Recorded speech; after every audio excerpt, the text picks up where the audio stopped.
Fala galera, bom dia, boa tarde, boa noite, boa madrugada. Meu nome é Sidney Martins, professor de língua portuguesa aqui do LAC Concursos, o maior site de videoaulas do Brasil, quiçá das Américas. Então, meu parceiro, deixa de enrolação, vamos direto ao ponto. A nossa aula de hoje é sobre tempos e modos verbais. Assunto importante, porque faz você acertar as questões voltadas para o campo verbal. É muito comum você trabalhar em cima das desinências verbais. E aí, quando a gente pensa nas desinências verbais, você já sabe que tem a desinência número pessoal e a desinência modo temporal. É por isso que a gente chama de tempos e modos verbais. O modo temporal e o tempo verbal, né? O modo verbal e o tempo verbal. Agora, por que então a gente não tem a aula para números e para a situação das pessoas, Sidney? Porque são coisas mais tranquilas. É isso daqui que é mais difícil para o candidato. Sem contar que, além de ter a questão apenas sobre tempos e modos, essa parte do tempos e modos te auxilia nas questões de vozes verbais. Você vai ver na aula de vozes verbais que a gente, para passar da ativa para a passiva, a gente, além de trabalhar com o verbo transitivo direto, que é uma exigência, fazer o cruzamento, transformar o verbo numa locução verbal, eu ainda assim tenho que manter no mesmo tempo e no mesmo modo verbal. O conhecimento de tempos e modos verbais faz você acertar várias questões na prova. Então, vamos cair para dentro para a gente poder entender isso aqui agora. Ó. Então, vamos lá. Ó. O verbo. O verbo é a única classe gramatical que pode sofrer flexão de tempo, modo, número e pessoa. Exemplo, eu sou feliz. Eu fui feliz e eu serei feliz. Então, eu tenho uma estrutura no passado, eu tenho uma estrutura no presente e eu tenho uma estrutura no futuro. Então, ó, eu sou feliz é presente, eu fui feliz é passado e eu serei feliz é o quê? É um futuro. Agora, para que a gente possa entender isso para valer, vou mostrar uma parada bacana para vocês. Ó. Pensei em verbo. Pensei num cara muito importante. Pensei num cara que vai indicar ação. Pensei num cara que vai indicar estado. Pensei num cara que vai indicar fenômeno da natureza. É por isso que ele é importante, Sidney? Não. Ele, na verdade, é muito importante porque é responsável por um processo. Que processo é esse? O principal processo do sistema linguístico na língua portuguesa, que é o sistema SVC. Porque ele é responsável. Então, ele me diz quem é ele próprio, ele me diz quem é o sujeito, ele me diz quem é o complemento. Ou seja, o verbo acaba demandando todos os termos da oração. Quem é sujeito, quem é predicado, quem é objeto direto, objeto indireto, por aí vai. Tudo passa por ele. Então, ele é o responsável pela análise morfossintática. Tanto é que a análise nunca foi sintática, é sempre morfossintática. Eu preciso ver a quem um camarada está ligado gramaticalmente para aí sim poder classificar sintaticamente. E a demonstração de que a análise é morfossintática é que o verbo manda numa estrutura em que tem um sujeito, que é a análise sintática, e o complemento, que é a análise sintática, e ele, verbo, que é uma análise morfológica, manda em tudo. Então, o verbo realmente é importante. Agora, no nosso caso aqui, a gente está estudando as desinências. As desinências verbais, que a gente já acabou de apresentar aqui no nosso slide, que é a desinência modo temporal e a desinência número pessoal. Aí agora a gente vai entender por que tempo e modo é mais difícil. Afinal de contas, número e pessoa é muito tranquilo. Quando eu falo em número, eu falo apenas em singular ou plural. Ou seja, eu quero saber se aquele verbo está no singular ou no plural. É óbvio que depende de quem? Depende do sujeito que ele tem. É uma relação básica de concordância verbal. Se o núcleo do sujeito está no singular, o verbo fica no singular. Se o núcleo do sujeito está no plural, o verbo fica no plural. E é isso que a gente vai definir com a variação de número que a gente tem em relação ao verbo. Agora, e em pessoa? O que é aquilo dali? São as pessoas do discurso. Quem fala, com quem se fala e de quem se fala. Então, eu tenho basicamente 3 pessoas do discurso. Só que eu terei 3 no singular e 3 no plural. Então, aqui, ó, primeira, segunda e terceira. Primeira, segunda e terceira. E isso é fácil. Quem é a primeira pessoa do singular? Eu. Quem é a segunda? Tu. Terceira, ele ou ela. Quem é a primeira pessoa do plural? Nós. Segunda, vós. Terceira, eles ou elas.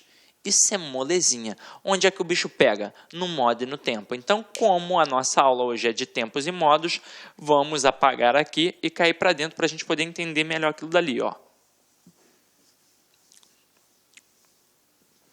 Primeiro a gente vai trabalhar aqui basicamente aquilo que mais cai, que é a estrutura dos tempos e modos voltados para o modo indicativo, tá? Então vamos lá aqui, ó. Eu tenho modo, tenho 3 modos verbais. Eu tenho o modo indicativo, o subjuntivo e o imperativo. É de extrema importância que eu entenda o conceito de cada um. E, para nossa sorte, a própria nomenclatura já me dá mais ou menos o conceito. O que é um modo indicativo? É aquele que indica um fato. Eu sei que é muito louco falar isso, mas quando eu falo que é um fato, não precisa necessariamente ser algo real. Existe o fato real, existe o fato hipotético. Agora, é claro que a gente se apega à questão do fato como fato real, mas pega assim, ó, indica um fato que é real, é uma realidade, é algo que é certo. Então, trabalha com uma atitude realista. É assim que funciona. Agora, e o modo subjuntivo? Ele trabalha na contrapartida. Se o indicativo ele trabalha aquilo que é um fato, aquilo que é real, o subjuntivo trabalha aquilo que é uma hipótese, aquilo que é uma possibilidade, aquilo que é uma incerteza. Então, trabalha com uma atitude hipotética. Beleza. Agora, e o imperativo?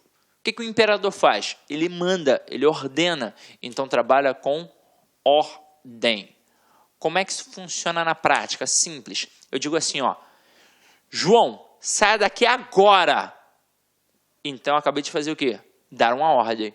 Então, modo imperativo. Eu digo assim, João, vamos comer agora, porque estou morrendo de fome. Então, vamos comer agora também é o quê? Modo imperativo. Ah, Cid, mas eu não encarei como uma ordem, eu encarei como, sei lá, um pedido, não sei.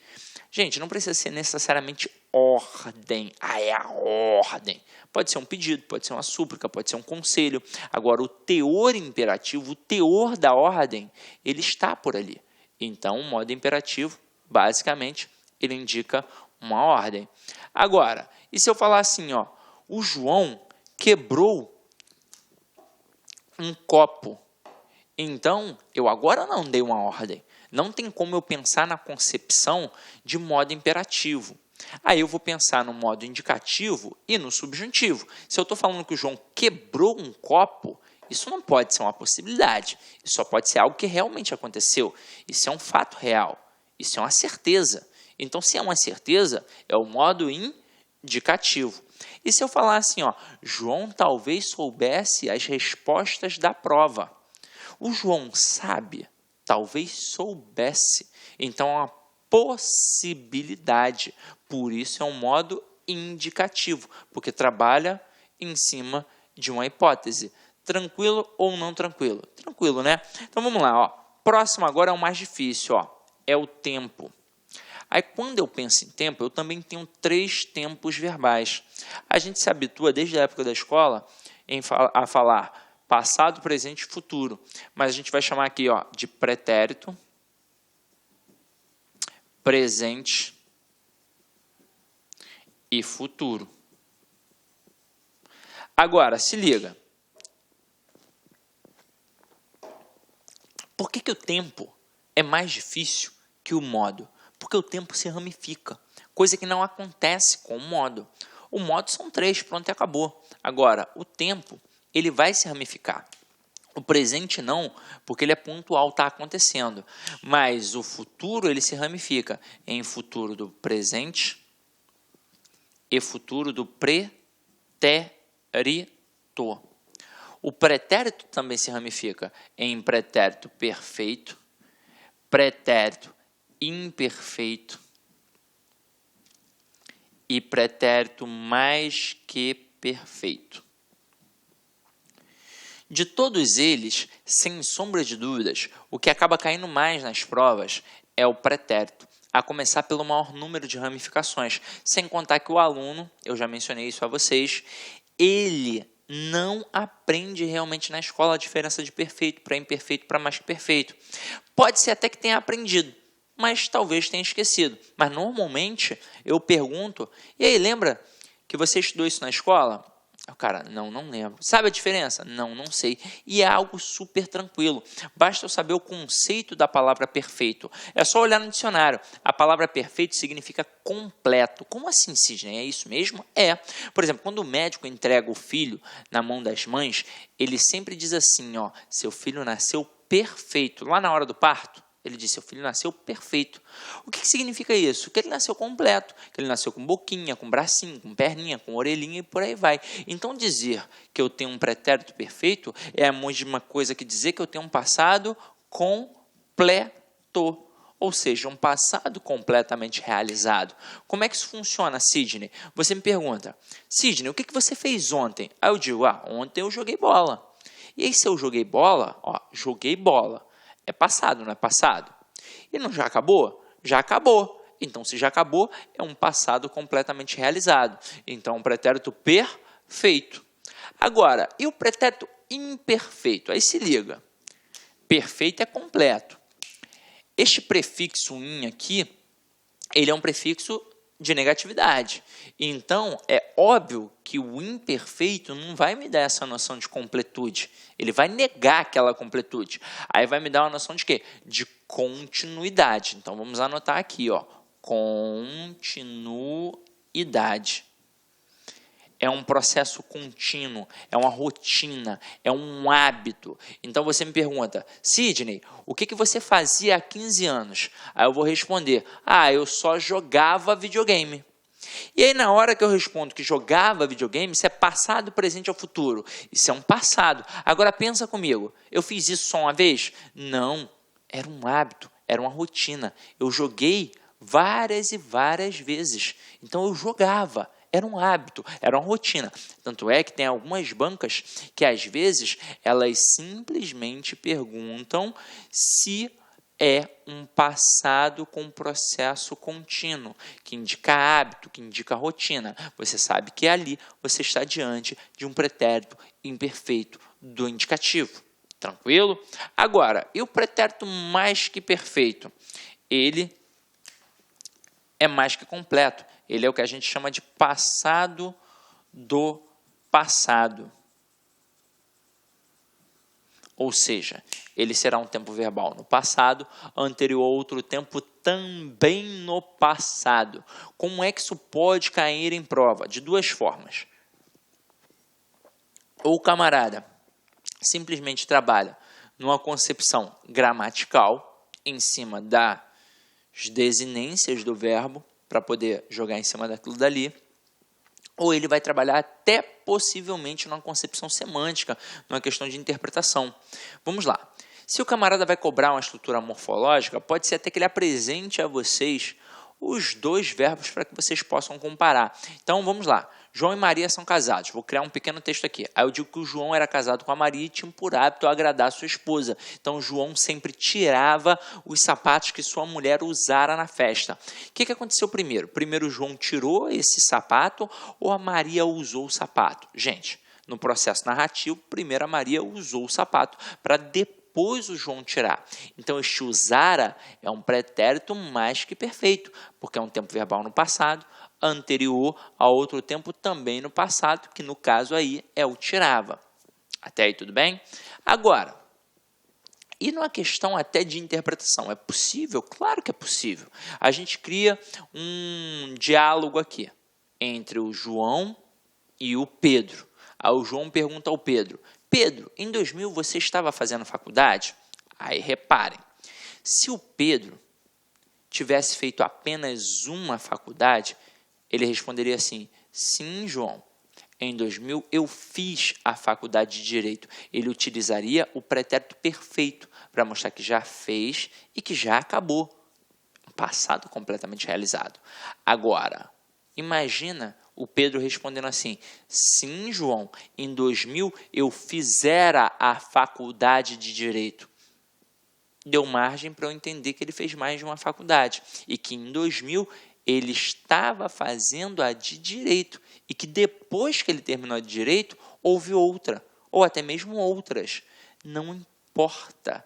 Essa é a verdade. Então, se ele utiliza um pretérito mais que perfeito com essa desinência ará, né, fizera, jogara e por aí vai, ele mostra que é um tempo verbal no passado anterior a outro tempo também no passado, ok? Então, vamos lá.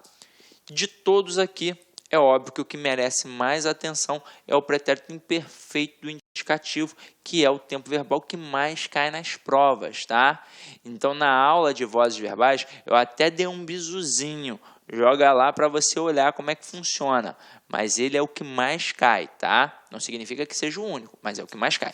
Agora, para a gente continuar a nossa pegada aqui, a gente vai fazer um estudozinho dirigido bacana. A base você já tem, meu companheiro. Agora a gente vai cair para dentro para ver outras paradas. Repetir. Olá, meus amigos, minhas amigas. Desculpa interromper seus estudos, mas este vídeo é um vídeo promocional para você ter conhecimento, ter uma ideia, a qualidade e a seriedade dos cursos aqui da LAC Concursos. Nós aqui da LAC Concursos somos um site super especializado em concursos de carreiras bancárias. Nós aqui da LAC, desde 2012, nós oferecemos cursos focados para o concurso do BASA. Desde 2012 até a presente data, nós tivemos muitos alunos aí, centenas de alunos aprovados, né?